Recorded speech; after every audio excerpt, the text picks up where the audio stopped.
La narración oral es una manera de comunicarse. Es una filosofía de vida, es una forma de vivir. Cuando se ejecuta con el otro, se comienza un viaje. Es un arte tan sencillo y tan complejo a la vez. Que me ha permitido expresarme de una forma que quizá en otras variantes no lo hubiera podido conseguir. Una forma, una expresión humana que está desde el comienzo de los tiempos. Es el encuentro con las raíces.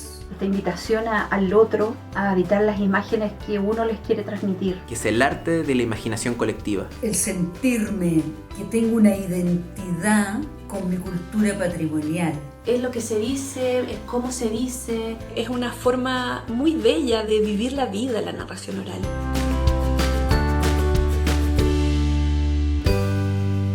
Mi amor por la narración oral nació el año 2009. Yo estudiaba en la Universidad Católica de Valparaíso y un día decidí quedarme a un proyecto que se llama Sausacuentos, un espacio dedicado al arte de contar historias. En 1993 asistí a un taller dentro del marco del Festival de las Naciones y la ceremonia de término era presentarse en la Plaza de Armas y contar al público que estaba ahí. Y yo creo que ahí fue que me enamoré de la narración oral. Yo creo que desde toda la vida he reconocido que esto de contar historias va mucho conmigo. Desde siempre narradora oral, cuentera.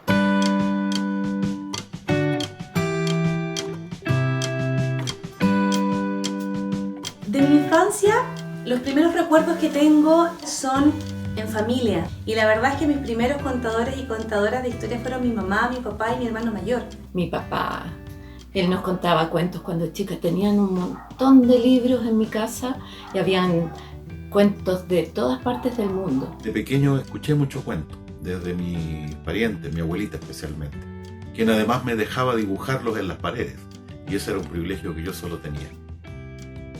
Lo que me llevó a trabajar en la narración fue algo paulatino. Comencé el 2009 a escuchar historias y el 2012 tomé mi primer taller con el colectivo Valparaíso de un Cuento. Y desde entonces, de a poco fui aumentando cada vez mi tiempo dedicado a este arte hasta que ya simplemente me di cuenta que ya era un narrador. Yo siempre sentí que yo soy cuentera. Desde que yo comencé a descubrir este oficio lo sentí como algo muy propio, muy mío. No tuve que tomar una decisión. Y un día me propusieron de una editorial empezar a contar cuentos. Necesitaban a alguien histriónico, dijeron, y yo hacía un espectáculo donde hacía un poco de magia y empezaba a hacer el cuentacuentos. Y ahí yo creo que fue mi mayor entrenamiento, porque empecé a elegir cuentos, a conocer lugares también y a ver de qué se trataba la narración. Para contar un cuento hay que buscar un repertorio, hay que escoger las palabras precisas, hay que saber a quién uno le va a contar porque ahí influye el lenguaje. Tengo que ensayarlo, prepararlo. Entonces a eso tenemos que apuntar, a la excelente calidad como narradores orales escénicos. Aprendí a contar historias con distintos maestros y maestras. Desde mi primer maestro en el arte de contar historias hasta cuenteros que he visto en escena y que ni siquiera me sé sus nombres, pero de los que he aprendido infinitamente.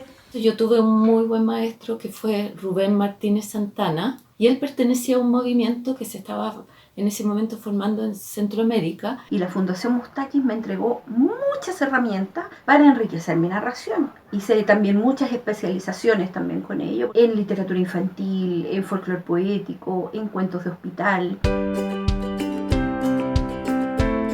La técnica de narración que utilizo se basa principalmente en el uso correcto de la voz y del vocabulario. Creo que lo más importante de un narrador es que lo que ocurra no ocurra arriba del escenario, arriba de las tablas, sino que ocurra en la imaginación del espectador. Y esa técnica conlleva respetar muy bien la palabra, respetar el silencio y respetar la imaginación del otro. Yo la verdad es que mezclo bastantes cosas. Ocupo mucho el conter mimé, la narración oral escénica. Ocupo también la mezcla entre títeres y narración. Y también hago narración pura.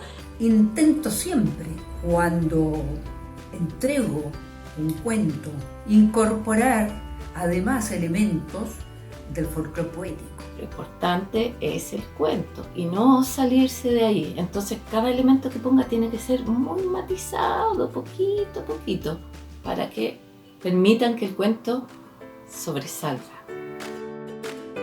El público reacciona diferente de acuerdo a lo que está sucediendo en el escenario.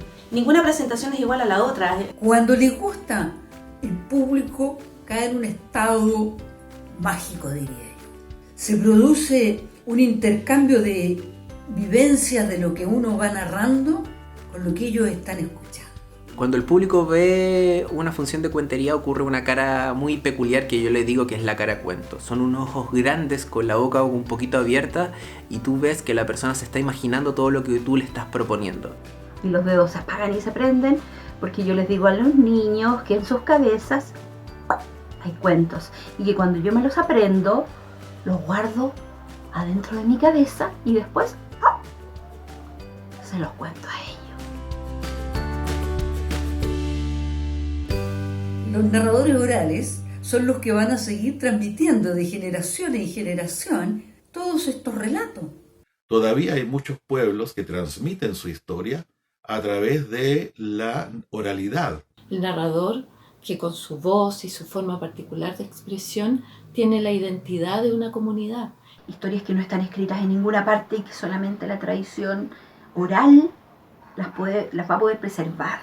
Hay tanto que contarnos que yo creo que todos debiéramos ser narradores orales. Lo que me ha enseñado la narración en estos años es a vivir, es a tener en claro que siempre tenemos algo nuevo que contar. Amar el oficio de ser narradora, el cariño a los cultores, a los narradores que están en todos los rincones de Chile. Que hay muchas historias muy bellas. Es un arte que no tiene fin. No importa dónde estemos, quiénes seamos, en el fondo somos muy parecidos unos con otros. Que nos emocionamos por las mismas cosas, que bromeamos con las mismas cosas, que sufrimos por las mismas cosas y que a todo el mundo le gusta